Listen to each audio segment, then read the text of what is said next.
Okay? Great, great. Thank you. My pleasure. All right.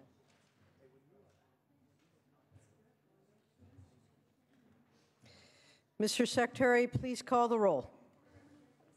Allen, Anderson, Bates, Bell, Berryhill, Block, Canella, De Leon, Fuller, Gaines, Galgiani, Glazer, Hall, Hancock, Hernandez, Hertzberg, Hill, Hueso, Huff, Jackson, Lara, Leno, Leyva, Liu, McGuire, Mendoza, Mitchell, Monning, Morlock, Morell, Wynn, Nielsen, Pan, Pavley, Roth, Runner, Stone, Vidak, Wykowski, Wolk.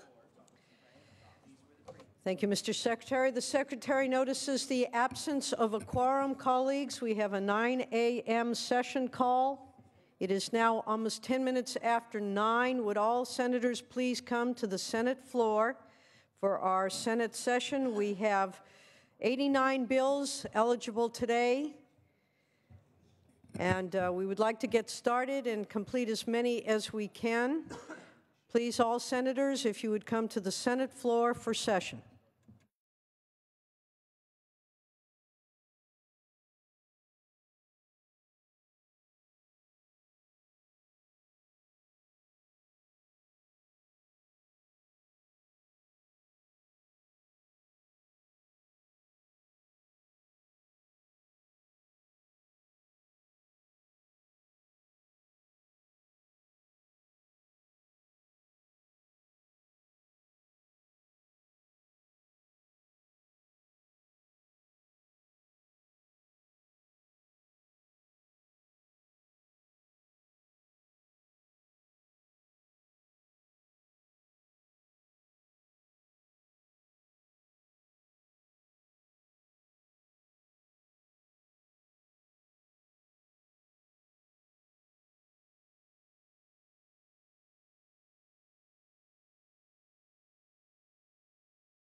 It's 9:15. We do not have a quorum. We've got the chance of completing all our work by tomorrow, or we're all here on Friday. Your call. All members, please, to the Senate floor.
Colleagues, a quorum is now present. Would the members and our guests be on the rail and in the gallery please rise? We will be led in prayer this morning by our chaplain, Sister Michelle Gorman, after which please remain standing. We'll be led in the Pledge of Allegiance to the flag by Senator Roth.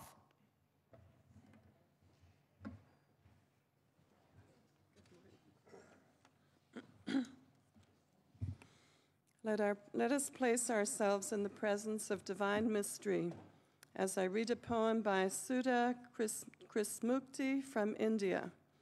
It is called More Than Enough. Something is better than nothing, I say to myself. Still another voice persists and questions. Will my gift, which appears so meager, count amidst this sea of other offerings? I ache with doubt. And yet I saw how my leaking faucet filled a bucket last night, one drop at a time. More isn't always the most, and less isn't always the least. Approachability, availability, dependability, listening ears, understanding heart, words of encouragement, being present when it matters most, selflessness, and the gift of self. If the smallest act of even one life becomes significant enough, it might just make a world of difference. The endless possibilities lie with the one who can use the whole of what we think is merely a mite, a part. So here and now, if we simply present whatever we are, whatever we can, whatever we have, somehow it will be more than enough, more than worthwhile. Something is better than nothing, and nothing is worse than nothing at all. Amen. I pledge allegiance to the flag Of the United States of America, and to the republic for which it stands, one nation, under God, indivisible, with liberty and justice for all.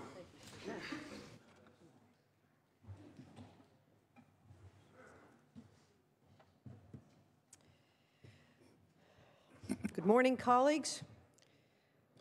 To give you a little overview of the day, we have in the universe of legislation to be considered before the deadline 102 bills.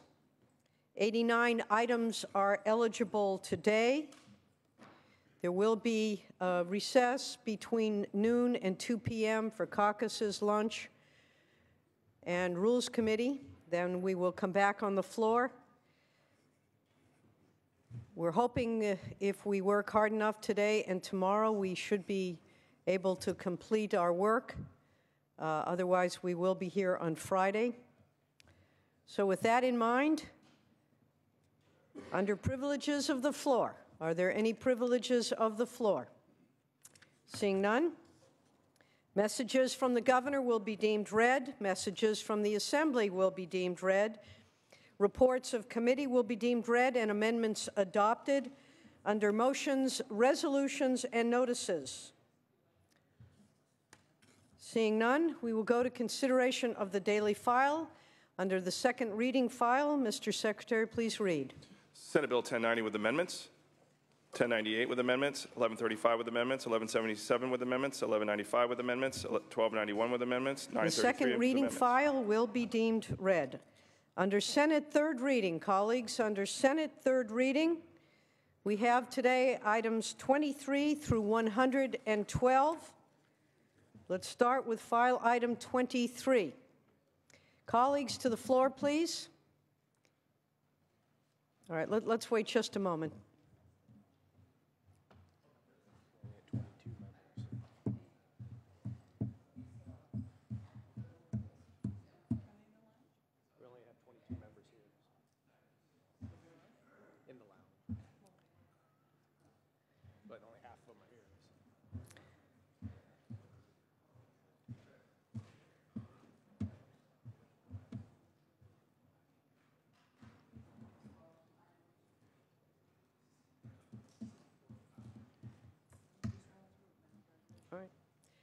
Colleagues, if you are in the lounge or otherwise close to the floor, we're going to start the file and go through the items. Starting now with file item 23, SCA 8 by Senator Mendoza, not at his desk. File item 24, amendments are pending. File item 25, Senator Galgiani, not at her desk. File item 26, Senator Wolk, passed temporarily. File item 27, Senator Allen, not at his desk. File item 28, Senator Nielsen, pass on file. File item 29, Senator Wolk. There are amendments pending. File item 30, Senator Leno. File item 30, passed temporarily. File item 31, Senator Leyva. Mr. Secretary, please read. Senate Bill 813 by Senator Leyva, an act relating to crimes. Senator Leyva. Thank you, Madam President. Good morning, members. Senate Bill 813 eliminates the statute of limitation on rape and specified sex crimes in California. When I learned late last year that there was an expiration date on justice for rape victims in California, I decided that this injustice had to be corrected. To that end, I introduced the Justice for Victims Act earlier this year. SB 813 reinforces California's commitment to standing with victims. This bill does not change the very high burden of proof that must be established in court in order to convict. What it does do is it gives hope to any person who has been raped. According to the United States Department of Justice, only 2 in 100 rapists will be convicted of a felony and spend any time in prison. The other 98% will never be convicted. SB 813 simply ensures that the doors of justice do not slam shut in the face of victims that are only asking for their day in court. SB 813 received bipartisan support in committee, and I respectfully ask for your aye vote. Any debate or discussion on this item? Senator Glazer. Thank you, Madam President and members. I rise in support of this legislation today. I want to thank the author for her care and thoughtfulness in moving this bill to us. Certainly, crimes such as this are horrendous, and that we want to have all the tools at our disposal to try to find the perpetrator of these crimes.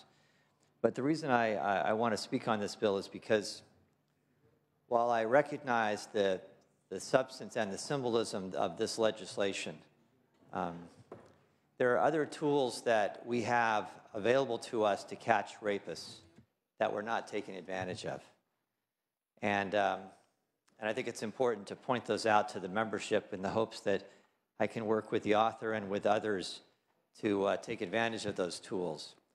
When we passed Proposition 47, when the people of California passed Proposition 47 a couple years ago, they decriminalized 9 different felonies to misdemeanors. And because of that act, we lost the ability to collect DNA evidence from those who had been arrested for those crimes. And we had legislation heard earlier this year in the Senate Public Safety Committee that would restore the ability to collect DNA for those crimes, and it was defeated. So then you ask the question, so why is that relevant today in regard to this legislation? And it's relevant in this fashion, members. When we decriminalized those crimes and lost the ability to collect DNA, we were able to look back over the past 3 years and see what would have happened had we not had that ability to collect that DNA. And the evidence was startling. According to the Attorney General's database, in the past 3 years, that DNA allowed us to arrest 198 rapists in California. And that DNA allowed us to arrest 54 people for murder. And so it's not a hypothetical issue of what legislation may lead to. Here we have a case of clear evidence where that DNA is an important tool to catching bad guys. And certainly the largest category of violence was the issue of rape and how difficult it is in some cases to find those who commit those crimes. And so I'm happy to support the legislation today, but I would ask the membership, the author and others, to work with me, to work with this House, to take advantage of the other tools that we have to catch people who do commit rape and murder and many other crimes. I think that would provide a much more balanced initiative for us in trying to catch people who do commit these horrendous crimes. With that, I ask for an aye vote. Any further debate or discussion on this item? Any further debate or discussion? Seeing and hearing none, Senator Leyva, you may close. Thank you, Madam Chair, and thank you for those enlightened comments from the senator from Contra Costa. Members, I will close with this. Every day, people are murdered by accident, and there is no statute of limitation on murder.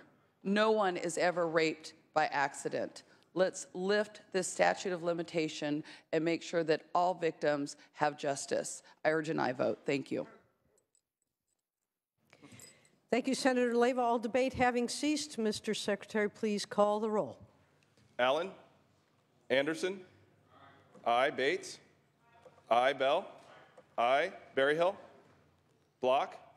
Aye. Cannella? DeLeon? Fuller? Aye. Gaines? Galgiani? Aye. Glazer? Aye. Hall? Aye. Hancock? Aye. Hernandez? Aye. Hertzberg? Aye. Hill? Aye. Weso? Huff? Jackson? Aye. Lada? Aye. Leno?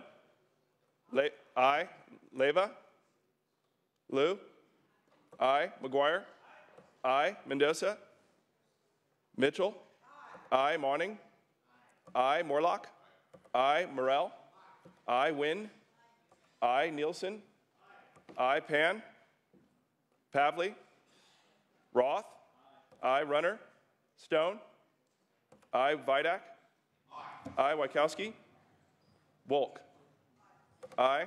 Please call the absent members. Allen? Aye. Berryhill? Cannella? DeLeon? Gaines? Aye. Weso? Huff? Aye. Leyva? Aye. Mendoza? Pan? Aye. Pavley? Runner? Wachowski? Ayes 32, no 0. The measure passes. Colleagues, we're going to go back now, starting again with more of a full house. We're going to start at file item 25. Senator Galgiani, do you wish to take that up? Pass on file. File item 26. Senator Wolk. Mr. Secretary, please read. Senate Bill 885 by Senator Wolk, an act relating to contracts. Senator Wolk. Thank you, Madam President. Senators, I bring 885 here today. It passed unanimously from Senate Judiciary on a 6-0 vote. It's clear that there's still equity that needs to be found with claims against third parties, multi-party projects, in how to allocate the duty to defend and ensure that design professionals who are knowingly not to be at fault do not face what I believe is an unfair burden of defense costs. 855 states that design professionals only have the duty to defend when a lawsuit pertains to their own scope of work, and they will be obligated to reimburse reasonable defense costs incurred by other parties when at fault. I've accepted the committee amendments that created the structure to ensure that design professionals maintain insurance coverage throughout a lawsuit. I began this effort 6 years ago, actually more than that, 10 years ago, with AB 573, and continued with SB 972. This is often a very difficult, as you all know, from your offices and from the mail and you've been getting. These are difficult issues to resolve and to find a compromise. We are working with those in opposition, as I have in the past, to try and find a compromise. That's the only way this will be successful at the governor's desk. So I ask you for your aye vote. Debate or discussion? Senator Bates. Thank you, Madam President. Members, I rise in support, and I thank the good senator from, I think, the Davis area. A personal experience with a situation that was presented with third-party defense requirements. This hit the design professionals in 2010 with the legislation that was passed at that time requiring a third-party defense. The provisions of that law appeared in the contracts beginning that year requiring design professionals to carry third-party defense along with their errors and omissions. It was in those contracts that was specifically stated in public works contracts that these provisions were non-negotiable. I think that was one of the things that was considered when the first legislation was passed, that design professionals and the potential contracts they were trying to compete for would allow negotiation, but those contracts appeared with a provision that said non-negotiable. So those individuals could not even compete in the request for qualifications, the RFQs, because they cannot get insurance. This is factual. I can share with you in my personal experience with projects that my company was competing for at that time. They were not eligible. The reason is insurance companies cannot cover third parties when they don't even know. That's totally unpredictable. The design professionals must carry liability insurance not less than $1 million for these projects. That insurance must be carried, and the liability for that goes out 10 years past the completion of those projects when the final documents are signed and the final permits are given. So to carry that kind of liability out 10 years for a third party, insurance companies are not willing to cover that, thereby rendering design professionals ineligible for many contracts. This really affects the new graduates coming out of those design schools that want to start a practice. Because they cannot be covered with insurance, they're no longer eligible to compete for many of those projects, which helps get their business started. So I urge you to consider the fairness that is being proposed in this particular legislation. It levels the playing field, and it keeps the whole industry, the whole profession of our design professionals healthy so that they can continue to compete in the market.